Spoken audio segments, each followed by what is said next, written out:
Welcome to the Free Truth Show on TNS Radio. We are live, and I have with me my very special guest this evening. I'm honoured to speak to none other than Michael Tsarion.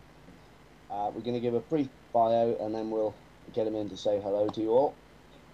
Born in Ireland, Michael Tsarion, an expert on the occult histories of Ireland and America, has made the deepest researches into the comparative mythologies of the world and into his own country's ancient and mysterious Celtic tradition.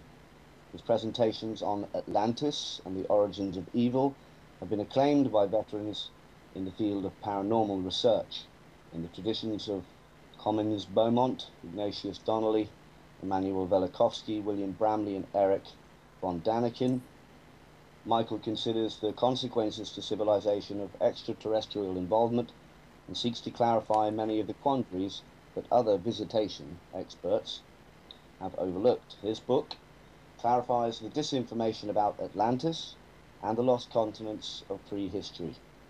It concentrates on the orchestrated chaos of modern times and reveals how the political and military machinations of the present have their roots in the ancient past. As well as stating the problems, Michael also furnishes solutions to the moral and social predicaments that have beset humankind for millennia.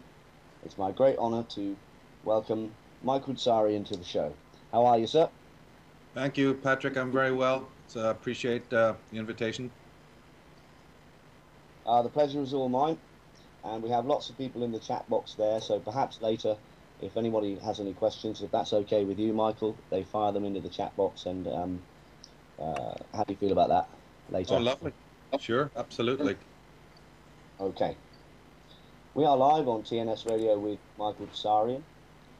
You've done a lot of studies into mind control, many areas of the New World Order, as the New World Order themselves like to call it. You'll find many of the elites, the politicians actually saying it out loud. There's no debate about that anymore. But the area of mind control, which you've done phenomenal work on, and I must admire the work you've done. There are many forms of mind control, i.e. television, movies, and even novels were conditioning tools. But would there be forms of my question is, would there be forms of mind control, not just on a mass level, but on an everyday level, individual, social level, that we may not be as familiar with, in your experience?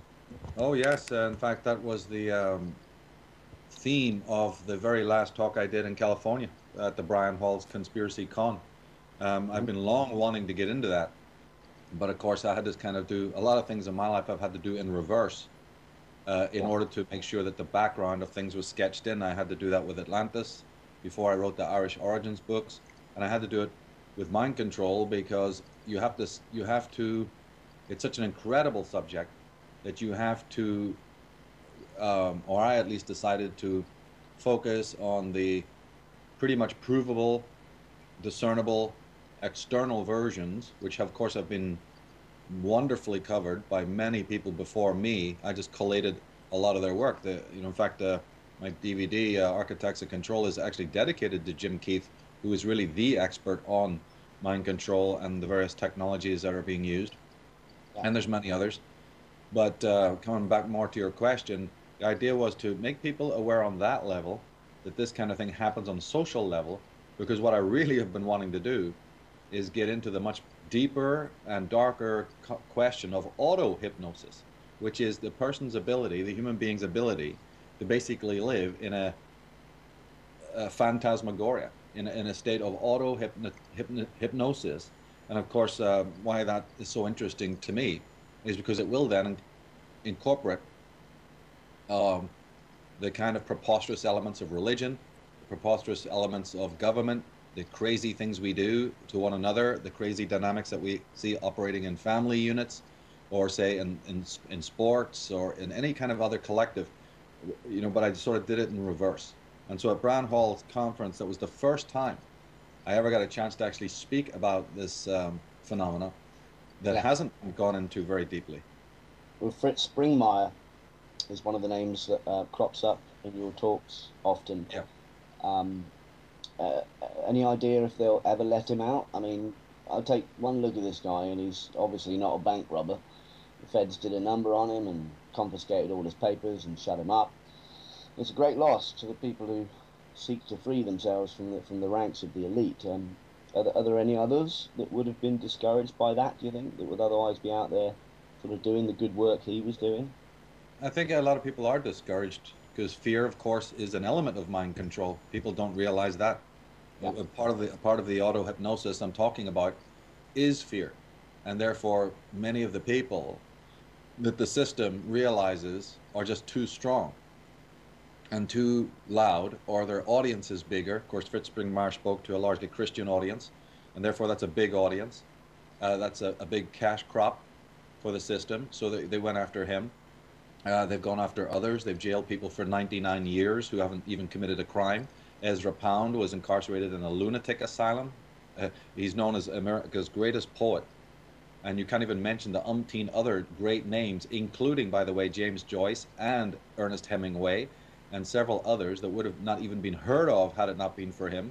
The Wasteland, which is taught to every child in school throughout the world, especially in the Western world, by T.S. Eliot, wouldn't have even been known as a poem without the pen of Ezra Pound. He didn't write it, but he edited it.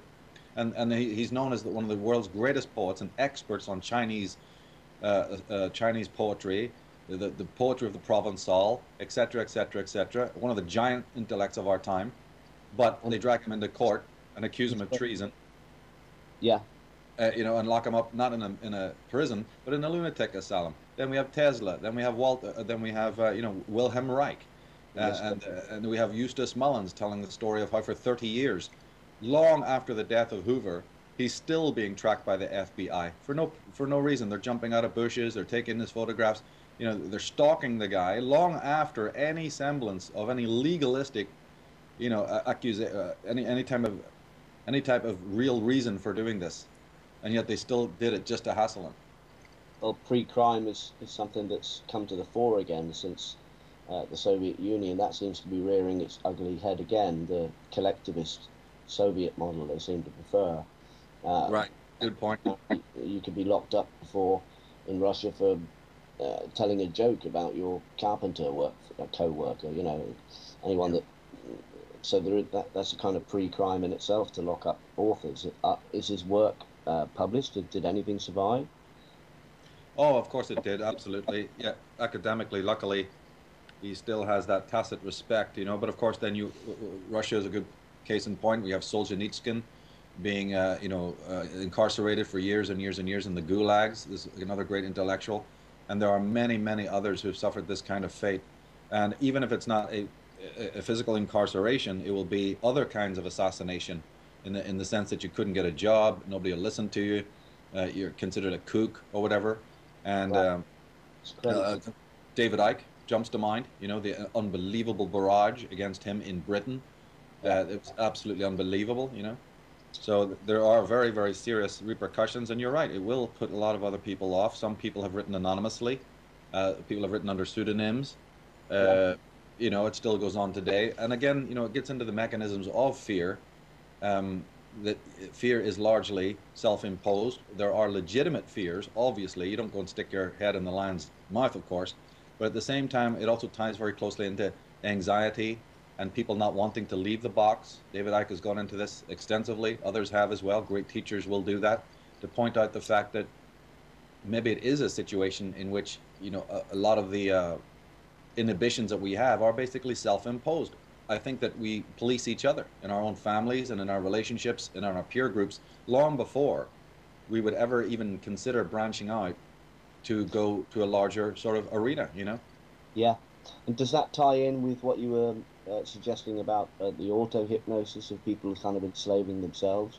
Yes, it does, because it works on all different levels, from just shopping, from the glazed expressions that you get, from the routine of going to a 9-to-5 job, which is, if you actually look at it from a higher sociological point of view, it's unbelievable.